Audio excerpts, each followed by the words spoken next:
Hello students and welcome to the lecture. So students, as we know that we are covering the key national institutions, and in the previous lecture we had completed the Lokpal and Lokayuk. I hope that you have revised all the facts and figures we had discussed in the previous lecture before you have come for this lecture. As I have told you so many times, it is for your own benefit. So basically in this lecture we are going to start with another important key national institution, which is also very important from the examination point of view. Okay, so with this note, let's go ahead.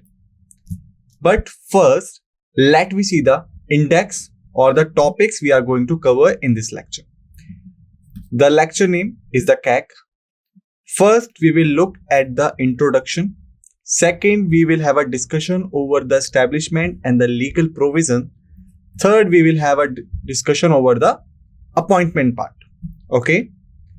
Thereafter, we will discuss the independence and the autonomy part, functions and the powers part, role in financial accountability part.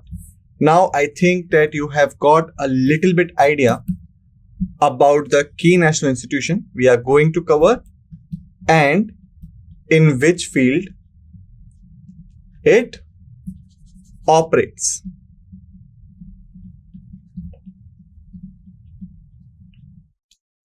Okay. Thereafter, we will have a discussion over the role in public account committee, comprehensive audit coverage, and the composition. Composition will be the last part we will discuss in this lecture. Okay. So now by seeing these things, you have got an idea, must have got an idea that we are going to talk about the key national institution which deals in the financial field. Okay. So these are the topics we are going to cover. So let's start with the first part, which is the introduction part. So here we go. We are going to cover about the Comptroller and Auditor General of India, which is known as the CAG. Okay. But we will follow our rule, or you can say our golden rule, which is start with the full form. Thereafter, the establishment year, and then comes the parent ministry. Okay, so let's start them one by one. First is the full form part. So basically, the CAG starts with the Comptroller and Auditor General. Okay, of India. Now, let me tell you one basic things. Many students I have seen called it as the Comptroller and Auditor General of India.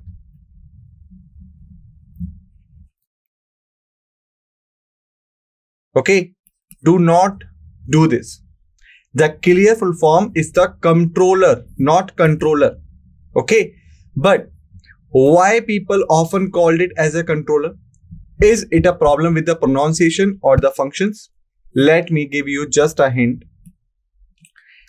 Basically, the CAG or the Comptroller and Auditor General of India is related with the financial field. Okay,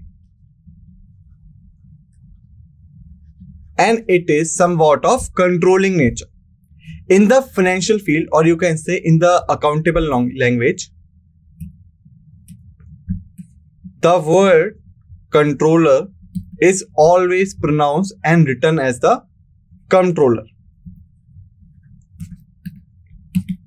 Okay, and if we talk about the specific meaning of the comptroller, then you can say in the history he was a royal officer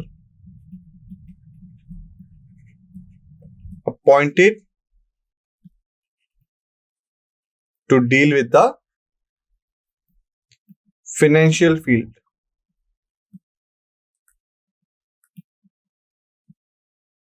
Okay. Basically, these were the officers who were appointed generally to deal with the financial field. So always call them as the comptroller, because right now you are also going to talk about the financial field. Okay. Do not call him the controller. It is not right.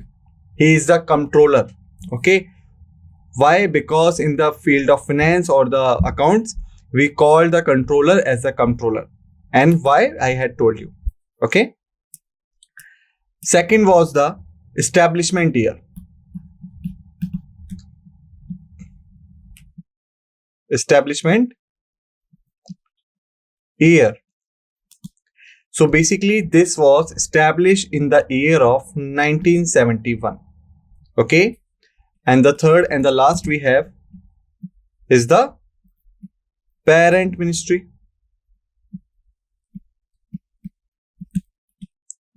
So basically, it is also one of the key national institutions which does not come under any ministry and exercises powers as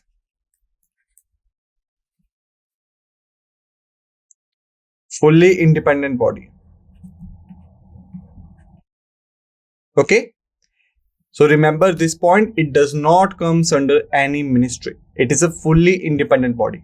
So this is the basic introduction about the CAG. The Comptroller and Auditor General of India is a constitutional authority and an independent institution responsible for auditing and ensuring financial accountability and transparency in the government of India and the state governments. Remember, first thing, constitutional authority, it means that it is a constitutional body. Okay. Second thing, here the government of India, which is also represented in GOI in short, it's basically the central government. The government which we have in the center. The state governments, as you know, are the governments who belong to the 28 states of India. Okay. And basically, CAG is responsible for auditing and ensuring the financial accountability. Okay. What do you mean by auditing?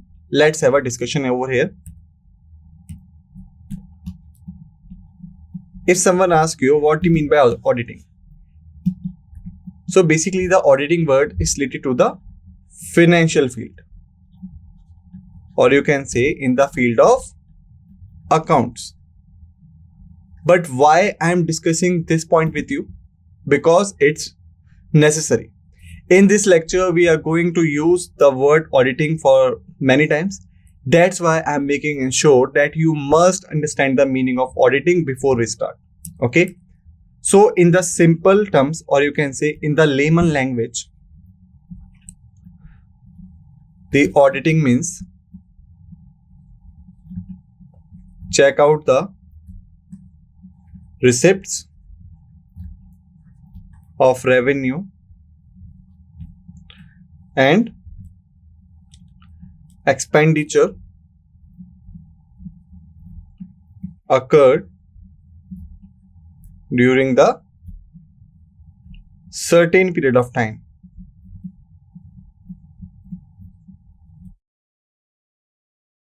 Okay, it is known as the auditing. For example, just take an example. Suppose this is an company or household, you can say XYZ. Okay, they are doing something from which they are earning money and they are also spending the money somewhere. Let's suppose they earned 100 rupees. Okay, and they spent rupees 150. Rupees 150 was spent during a certain period from March to April, or you can say from January to February, certain period. All right. Now, in this scenario, to taking the consideration of this amount, it means that you earned only 100 and you had spent rupees 150. It means that you are in loss of 50 rupees. Okay, during the January to February. So here we have satisfied this definition. Receipts of revenue, rupees 100. Expenditure occurred, rupees 150. Certain period of time, January to February. So basically, auditing is conducted to check out the financial stability.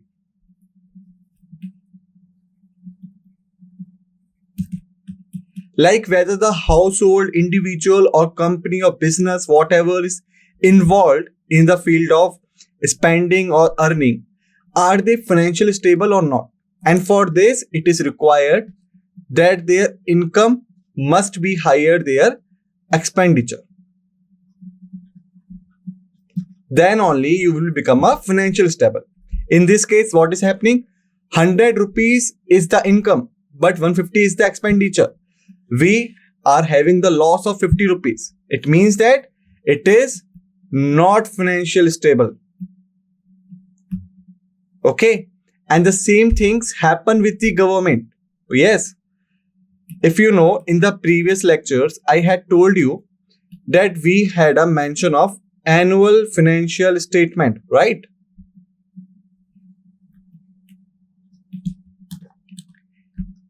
Which is powered by which article? Article 112 of the Indian Constitution. Okay. In which from March to April, or you can say from April to March, which is known as the financial year, the government announce whatever they are going to do. It means that how much is the expenditure and how much is the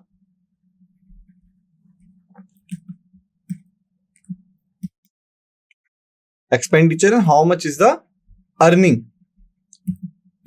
They presented their budget and their plan in before of the parliament. Okay, but it is the planned way. But what happened actual? It is main, you can say, thing to be considered. Like just take example. In the budget, government said we will spend rupees 100 crores.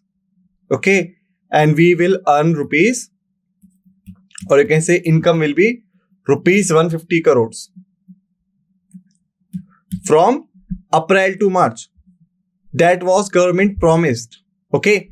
So if we look at this picture, we will find that there is a surplus of rupees 50 crores. It means that we are becoming a financially stable. Okay. But what happens on actual ground? Expenditure was rupees 100 crores. Okay. As planned.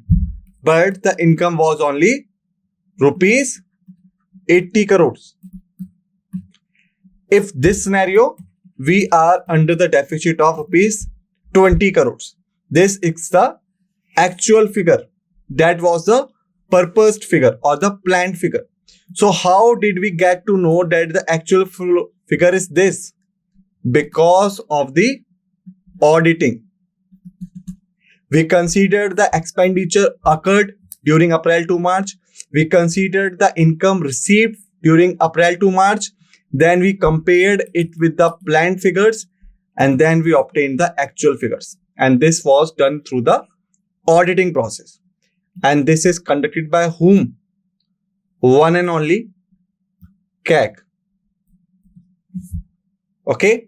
So now I think you have got a little bit idea about the auditing. Okay. For competitive exams, it is essential to have a detailed understanding of CAG, functions, powers and significance. Why? Because as I have told you, it is very, very important from the examination point of view and from the economics point of view also. Okay. So let's move forward. So basically, if we move forward, we will see the establishment and the legal provisions. Establishment and the legal provisions. So basically, the CAG established under the Article 148 of the Constitution of India. The CAG Act 1971 provides detailed provisions regarding the appointment, powers, and functions of the CAG. Okay, here we finished. No. The formation of CAG is too long. It's not started with 148. It was not started with 1971. It is even backed or earlier than these years. Then from where did it started in actual? So it was the year of 1858. Now this year is also very important. Why? Why this year was important? If you remember, I had told you in the history part, in 1957 we have a revolt of 1857, right? And after this, what happened? The British government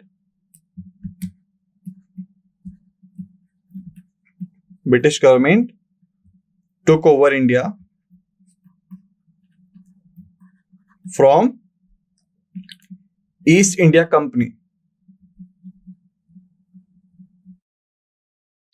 Prior to 1857, the entire Indian management and the administration was under the control of East India Company. But what happened in the 1857 shocked the British Parliament and their government. They decided to take over the government from the company, and then the government went to the British monarch. And then we see the office of Viceroy and Secretary of States of India was established. Okay, so this is just a little bit revision, but it is also important for this topic. Okay, so as I have told you, it was 1858. Okay, when for the first time, so in the 1858, for the first time, Office of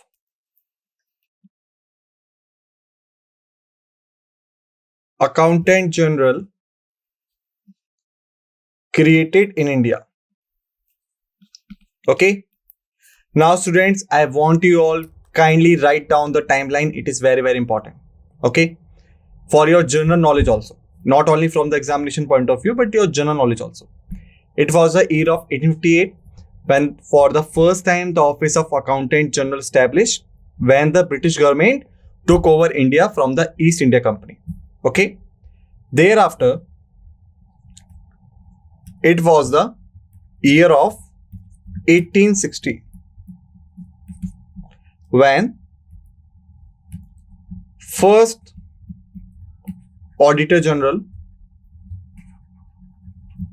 was appointed,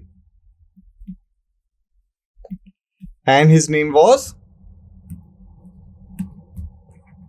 Sir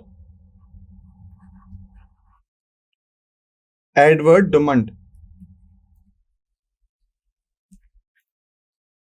Okay, so office was created in 1858, but in 1860, Sir Edward Drummond was appointed as a first Auditor General. Okay, and remember, also during this time, the office from Accountant General converted into Office of Auditor and Accountant General of India.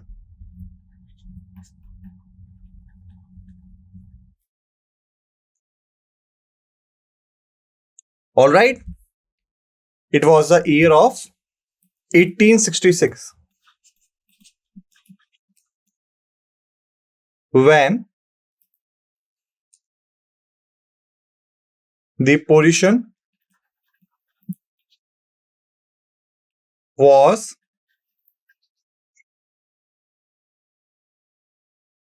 renamed as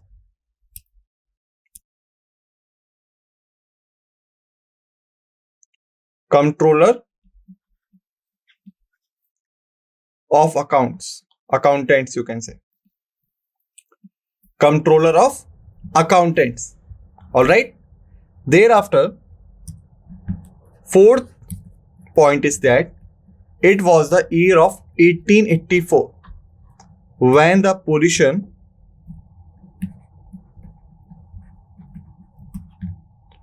again renamed as the Comptroller and Auditor General of India. Okay. So in the 1866, Comptroller of Accountants was the new name of the position. In 1884, this position was again renamed in the name of Comptroller and Auditor General of India. Alright. Thereafter, it was the year of 1990 when the famous Government of India Act passed. Government of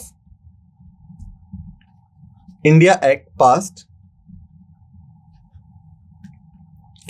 and then this office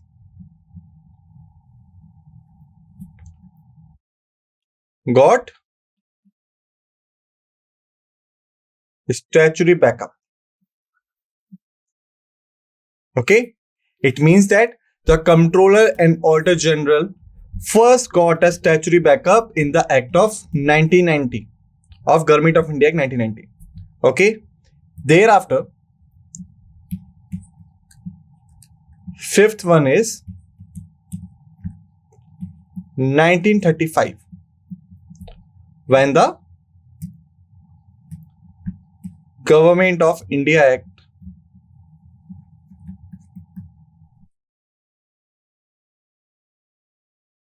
1935 was passed, and basically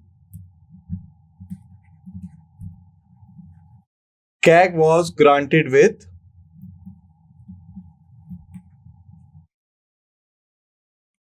CAG was granted with provincial auditor generals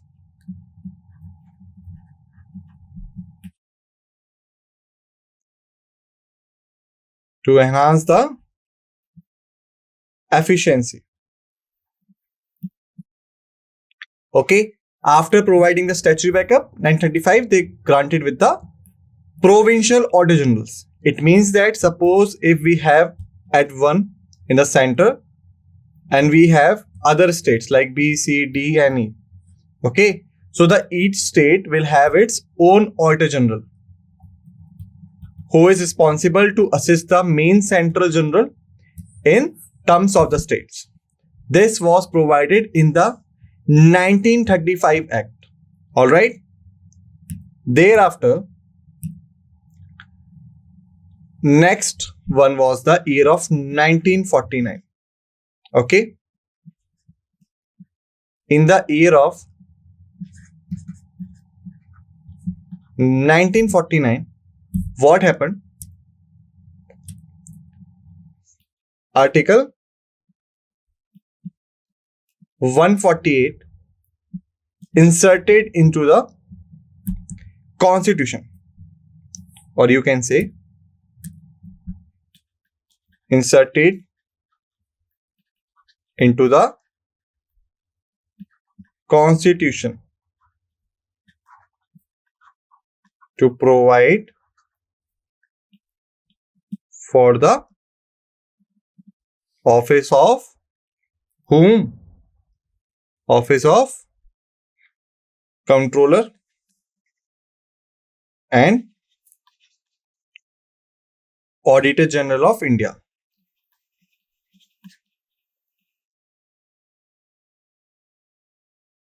Okay, and thereafter it was the year of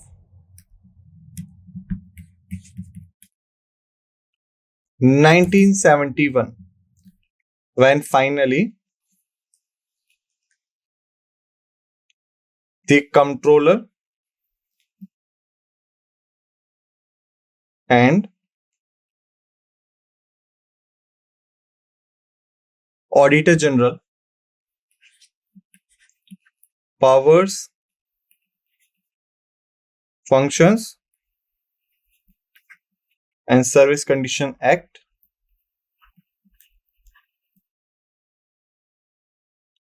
(1971) was passed.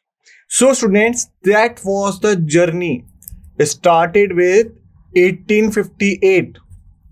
Okay, 1858, and then finally in the 1971 we had got the office of CAG. Okay, and remember, the office of CAG is powered by the Article 148 of the Indian Constitution. Okay, now if we talk about the appointment, okay, so the President of India appoints the Comptroller and the Auditor General of India. CAG is appointed for a term of 6 years or until the age of 65, whichever is earlier. Okay, also remember that the President of India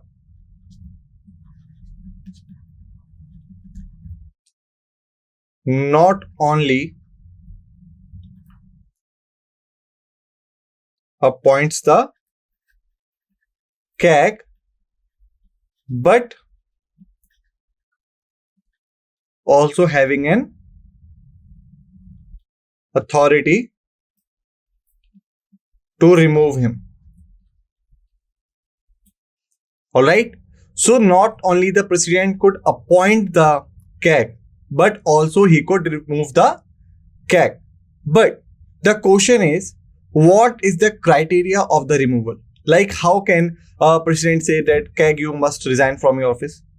It doesn't mean that President once reached the office of CAG and he found that CAG was having a tea with colleagues, and then President got angry and he said, okay, now get out of this office.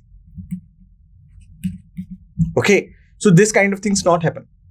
There must be some set of rules from which the CAG could be removed. So what are these rules and what are the grounds on which the CAG could remove? So basically, if we talk about it, then the answer is CAG could be removed from office as on the same grounds of the removal of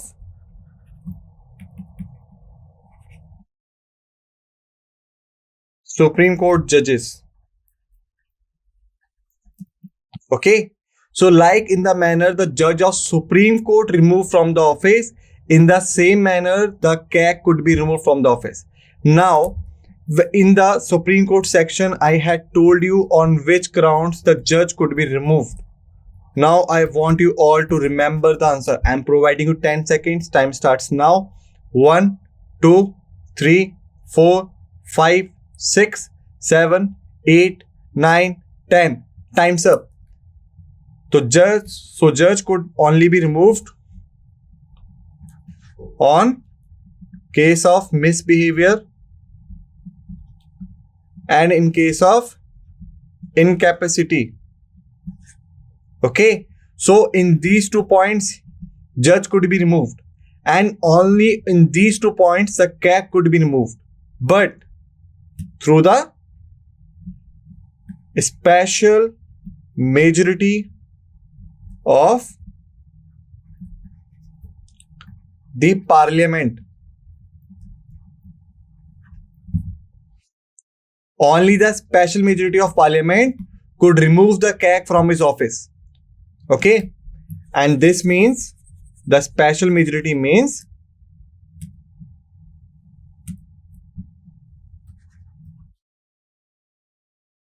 not only the members sitting must vote more than 50%, but also required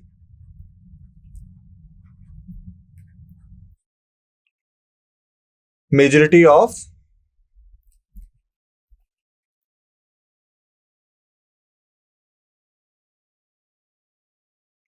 2/3 sitting in favor of removal. Okay, it means that not only the sitting majority of 50% required, but must also be the 2/3.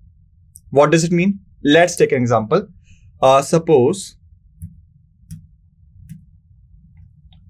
there are 30 members right now in the parliament. Just take an example. Okay. And then the proposal represented before the parliament. In this scenario, if out of 30, more than 50%, it means that more than 50 members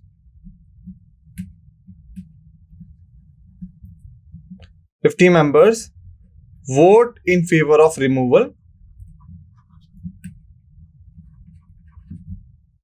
then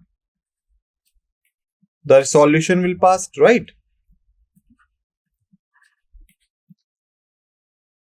But this happens in the simple majority, because in simple majority only the criteria is more than 50%.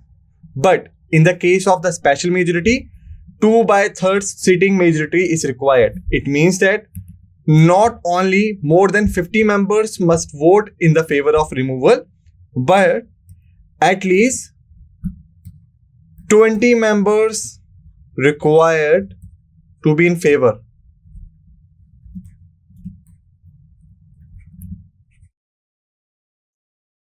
Because if you go to 2/3 of the 30, then it will be a 20. Okay. So this is the concept of special majority. And if with this majority the resolution passed in the parliament, then only the CAG would be removed from the office. Okay. So these are the points.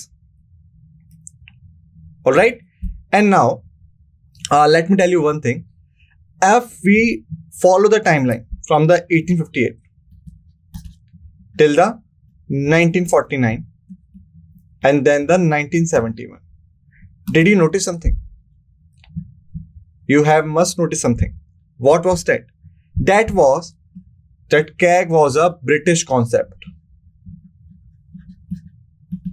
because it's brought in India by the Britishers, and even they made several acts to furnish the CAG, and then we adopted it in the 1959, and then we modified it in 1971. But originally it was a British concept, so it means that the Britishers must have their own CAG. Their own CAG. The answer is yes. They have their own CAG. So what is the difference? Now that is the question. What is the difference between Indian CAG and British CAG? So let's talk about it. First, Indian CAG will be written by the green pen. The British CAG will be written by the blue pen. Okay. So first is the Indian CAG. First point. The Indian CAG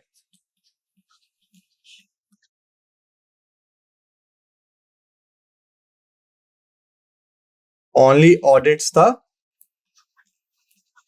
accounts. Okay. Whereas British CAG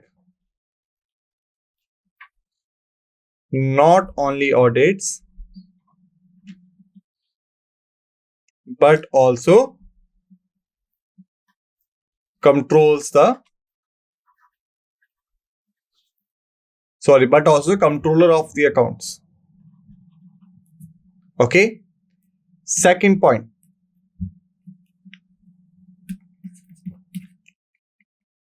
Indian CAG audits after expenditure occurred.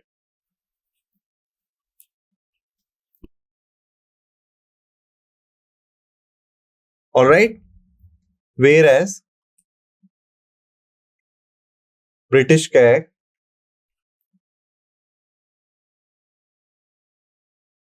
authorizes or approve expenditure, then only money could be withdrawn. Okay. Third and the last point. The Indian CAG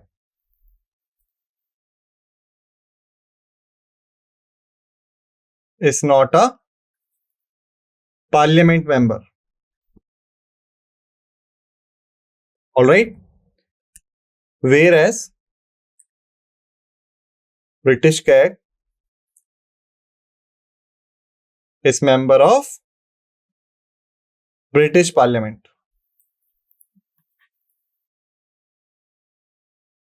Or to be specific, House of Commons. Alright. So this is the difference between the Indian CAG and the British CAG. The Indian CAG only audits the account. British CAG not only audits but also controls the accounts.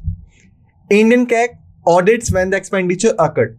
Like the 100 rupees has been withdrawn, then the auditing will be started. But in the British system, 100 rupees will be withdrawn only after getting the approval from the CAG. If CAG does not approve, no amount will be withdrawn. In Indian CAG, he is not a member of parliament, but the British CAG is a member of parliament and even the House of Commons. Okay. So this is the difference between the Indian CAG and the British CAG. So students, in this lecture, we have discussed some facts about the CAG. In the next lecture, we will continue with the same topic. Till then, just revise all the facts and figures we have discussed in this lecture and be ready for another lecture. With this note, let's end this lecture and thank you.